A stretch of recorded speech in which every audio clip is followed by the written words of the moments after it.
अस्सलामुअलैकुम, आकाश यासीन आपसे मुखातिब है और आप देख रहे हैं विजन पॉइंट।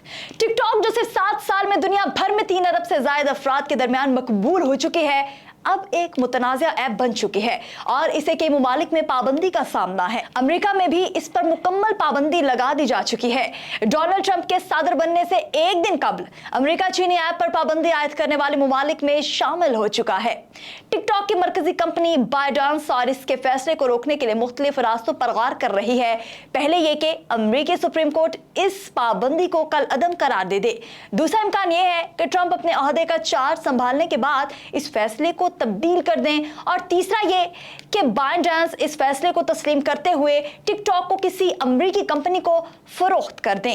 अगर इनमें से कोई भी रास्ता कामयाब ना हुआ और पाबंदी नाफिज हो गई तो अमेरिका टिकटॉक को बंद करने वाला पहला बड़ा मुल्क नहीं होगा। इससे पहले 2020 में इंडिया ने भी चीनी ऐप पर पाबंदी लगा दी थी, जिससे तकरीबन 20 करोड़ सार्फिन मुतासिर हुए थे। इंडियन हुकूमत ने चीनी हुकूमत से ताल्लुकात और कौमी सलामती के खतरात का हवाला दिया था। यूरोपीय यूनियन और दीगर मुमालिक ने भी सरकारी मुलाजमीन और फौजी एहलकारों पर ऐप के इस्तेमाल पर पाबंदियां आयद की हैं। इन पाबंदियों के बावजूद टिकटॉक की मकबूलियत में कमी नहीं आई। 2023 में टिकटॉक दुनिया भर में सबसे ज्यादा डाउनलोड की जाने वाली ऐप बनी। अमेरिका में इस ऐप के 5 करोड़ 20 लाख डाउनलोडर्स हुए और दुनिया भर में इसके सार्फिन की तादाद 2 अरब से तजावुज कर चुकी है।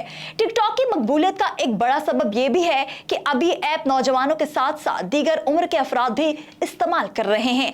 2023 में 18 से 29 साल की उम्र के तकरीबन 1/3 अफराद इस ऐप को खबरें हासिल करने के लिए इस्तेमाल कर रहे थे। अमेरिका के कौमी सलामती के इदारे FBI ने खदशा जाहिर किया है कि बायडांस की चीनी हुकूमत से ताल्लुकात ऐप के मवाद में हेरा फेरी करने का मौका फराहम कर सकते हैं, जिससे नुकसानदेह प्रोपेगेंडा फैलाया जा रहा है।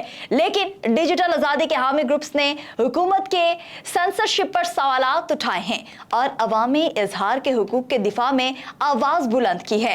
टिकटॉक ने अमेरिकी सुप्रीम कोर्ट में दरखास्त दायर की है कि इस ऐप पर पाबंदी लगाने से अमेरिकी शहरियों के इजहार राय की आजादी पर असर पड़ेगा।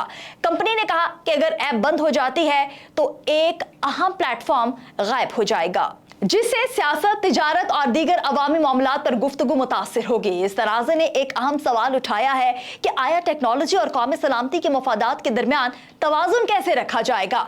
टिकटॉक की कामयाबी और इस पर आयद पाबंदियां आलमी सतह पर गहरे असरात छोड़ रही हैं और ये सवाल भी खड़ा कर रही हैं कि हमारे इजहार राय और कौमी सलामती के मफादात में किस चीज को तरजीह दी जानी चाहिए। व्यूअर्स, आज की वीडियो आपको कैसी लगी कमेंट सेक्शन में जरूर बताइएगा। इसी के साथ ही आकाश यासीन को दीजिए इजाजत। खुदा हाफिज।